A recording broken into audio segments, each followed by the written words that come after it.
Assalamualaikum warahmatullahi wabarakatuh. Perkenalkan, nama saya Putri Rahmawati, NPM CA19111074. Program studi Ilmu Administrasi Publik, Konsentrasi Kebijakan dan Administrasi Perpajakan Institut Ilmu Sosial dan Manajemen Setiami. Pada kesempatan kali ini, saya akan membahas tentang Mitsubishi Motor Corporation. Mitsubishi Motor Corporation adalah salah satu perusahaan Jepang yang memproduksi kendaraan terutama mobil. Perusahaan ini didirikan pada tanggal 22 April 1970 dan merupakan salah satu perusahaan di bawah bendera Mitsubishi Group. MPV merupakan singkatan dari Multi-Purpose Vehicle, dengan arti yang lebih ringkas disebut mobil serbaguna. Mobil MPV juga biasa disebut dengan minivan atau minibus. MPV adalah salah satu jenis kendaraan keluarga yang lebih besar dan lebih tinggi dari jenis sedan dan hatchback. Disebut mobil keluarga karena mobil ini memiliki kapasitas 7 orang sehingga mampu memuat seluruh anggota keluarga. MPV biasanya memiliki 4-5 pintu karena mengangkut banyak orang. Diperlukan banyak pintu untuk memudahkan mobilitas penumpang.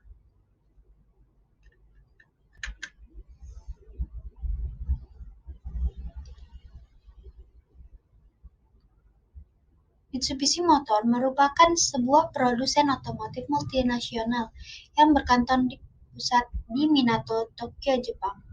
Pada tahun 2011, Mitsubishi Motor adalah produsen otomotif dengan volume produksi terbesar ke-6 di Jepang dan terbesar ke-19 di dunia. Sejak Oktober 2016, sebanyak 34% saham perusahaan ini dipegang oleh Nissan, sehingga perusahaan ini menjadi bagian dari Renault Nissan atau Mitsubishi Alliance.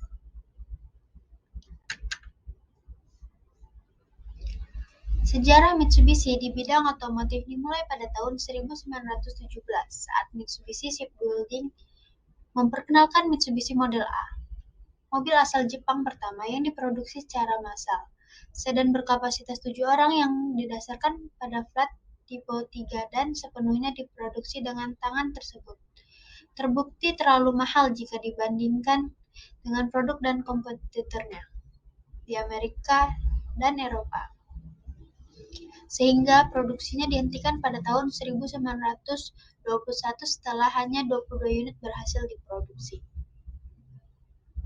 Pada tahun 1934, Mitsubishi Shipbuilding digabung dengan Mitsubishi Aircraft yang didirikan pada tahun 1920 untuk memproduksi mesin pesawat terbang dan komponen lain guna membentuk Mitsubishi Heavy Industry atau MHI. MHI fokus pada produksi pesawat terbang, kapal, kereta, dan permesinan. Pada tahun 1937, MHI mulai mengembangkan PX-33, sebuah perwarupa sedan untuk keperluan militer. Sedan tersebut merupakan mobil penumpang pertama buatan Jepang yang dilengkapi dengan penggerak roda. Sebuah teknologi yang 50 tahun kemudian dihidupkan kembali oleh perusahaan ini. Berikut adalah segmen mobil MPV di Indonesia. Berdasarkan tabel tersebut menunjukkan bahwa mobil jenis MPV atau Multi-Purpose Vehicle dibagi menjadi 4 segmen, yaitu Low MPV, Medium MPV, Compact MPV, dan Luxury MPV. Pada tabel tersebut merupakan kisaran harga dari yang terendah sampai yang tertinggi, jadi setiap mobil memiliki beberapa model dan varian serta teknologi yang ada pada mobil tersebut. Kali ini saya akan mengambil salah satu contoh dari Low MPV. Low MPV adalah mobil MPV yang memiliki fitur sederhana, bodinya tidak terlalu besar, mampu menunjang akomodasi sehari-hari, irit bahan bakar, dan berkapasitas 7 penumpang. Contoh mobilnya ialah Mitsubishi Xpander.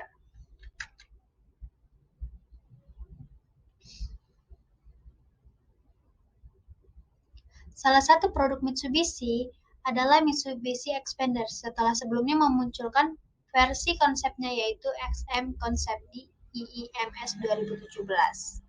Kini PT Mitsubishi Motor Kramayuda selaku sales resmi Mitsubishi Motor meluncurkan Mitsubishi Xpander versi produksinya sebagai Low MPV. terbarunya di ajang di IAAS 2017 atau Gaikindo Indonesia International Auto Show yang berlokasi di Tangerang Selatan. Tentu saja hal ini sudah diprediksi sebelumnya oleh banyak pihak. Kalau MPV bergaya SUV bernama Mitsubishi Xpander bukan tanpa alasan.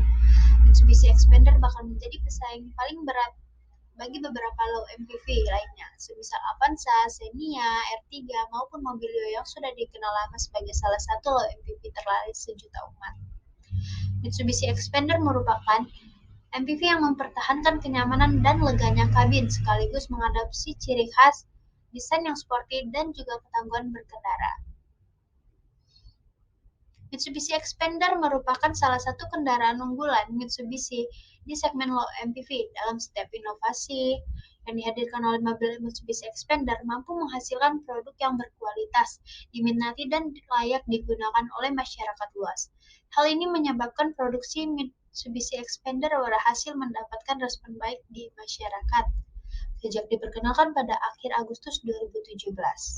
Gabungan Industri Kendaraan Bermotor Indonesia atau Gaikindo mencatat penjualan Mitsubishi Xpander sepanjang periode September sampai Desember 2017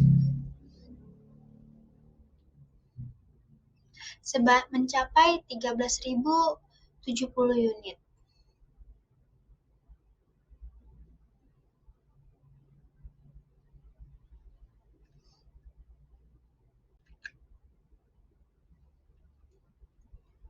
Sejak diperkenalkannya pada akhir Agustus 2017, mobil Mitsubishi Xpander mampu menjual sebanyak 850 unit dalam kurun waktu 4 bulan. Penjualan mobil Mitsubishi Xpander mengalami kenaikan sebanyak 2.390 unit dari 850 unit menjadi 3.240 unit. Namun, pada tahun 2019 mengalami penurunan sebanyak 432 unit.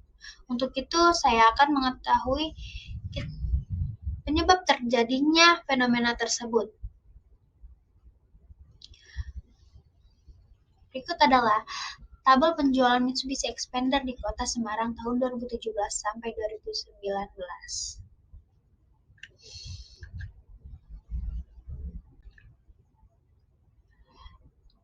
Mitsubishi Xpander tentunya memiliki kelebihan yang dimilikinya. Yang pertama yakni desain yang atraktif. Desain eksterior Mitsubishi Xpander terlihat sangat gahar, sporty, dan tentunya menarik untuk dilihat. Boleh dikatakan bahwa desain Mitsubishi Xpander yang anti-mainstream ini berhasil membuat semua pabrikan kendaraan mencoba untuk melakukan hal serupa. Menggunakan penggerak sistem roda depan. Sistem penggerak roda depan maupun sistem penggerak roda belakang sebenarnya memiliki keunggulan dan kekurangan masing-masing. Namun pada Mitsubishi Xpander, sistem penggerak roda depan ini adalah keunggulannya. Alasan sederhana, sistem penggerak roda depan membuat tenaga mobil menjadi lebih responsif dan hemat bahan bakar minyak. Yang terakhir, kelebihan dari Mitsubishi Xpander adalah banyaknya fitur canggih. Mitsubishi Xpander telah diberkahi dengan banyak fitur-fitur canggih, sebut saja diantaranya Cruise Control, yang membuat mobil melaju dengan kecepatan stabil meski pengendara tidak menginjak pedal gas. Selain itu, mobil Xpander juga dilengkapi dengan fitur keselamatan yang terbilang lengkap. Tak hanya fitur keselamatan, kenyamanan berkendara semakin meningkat berkat keselamatan fitur hiburan. Salah satunya head unit berukuran 6,2 inci berteknologi touchscreen.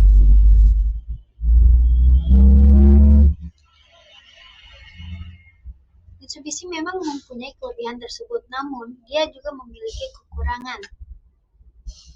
Kekurangan tersebut ialah suspensi yang mudah bocor. Salah satu kekurangan yang paling umum dikeluhkan oleh pemilik Xpander adalah terkait suspensi kendaraan. Setelah digunakan untuk memenuhi kebutuhan mobilitas, banyak pelanggan yang menemukan bahwa suspensi kendaraan mereka bocor, sehingga fungsinya tidak lagi optimal. Meski sifatnya kasustius, tetap saja ini menjadi sebuah persyaratan masyarakat, mengingat tingginya penjualan Mitsubishi Xpander di Indonesia.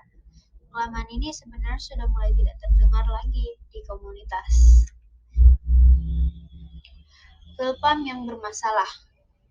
Berdasarkan keterangan resmi recall dilakukan pada PT MMSI melakukan investigasi terhadap produknya dan menemukan adanya kerusakan pada fuel pump. Imbas dari kerusakan tersebut bisa membuat mesin mobil mati secara tiba-tiba dan tidak bisa dinyalakan. Kondisi ini disebabkan oleh impeller yang memuai dan berubah bentuk membuat kinerja mesin terganggu. Kerusakan fuel pump hanya dialami oleh expander rakitan 2017 sampai 2019 saja. Di luar tahun itu, tidak termasuk dalam daftar recall, sehingga pembeli expander racikan terbaru tidak perlu khawatir. Mitsubishi Expander tentunya bukanlah mobil yang sempurna.